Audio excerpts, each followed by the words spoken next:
Hello বন্ধুরা, তো চলে আসলাম কুল মাখা করতে। আজকে দেখো কাঁচা কুল মাখা করব, সেই লাগে খেতে।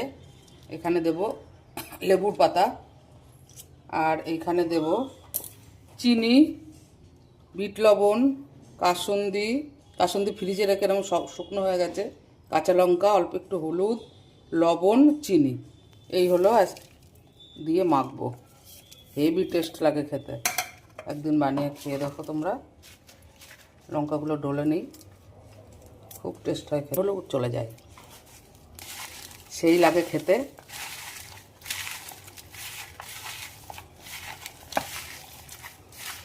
আমরা খুব ভালো খাই মাখাটা, কুল মাখা।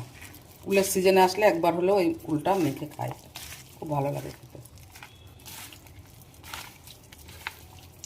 যত মাখবো তত টেস্ট হবে, মশলাটা সবটার মধ্যে চলে যাবে। এই দেখো মাখা রেডি। একটু মুখে দিয়ে দেখি কি সুন্দর, দেখো লোভনীয়। হেভি টেস্ট হয়েছে। তোমরা বানিয়ে খেয়ে দেখো বন্ধুরা, দারুণ হয়েছে খেতে।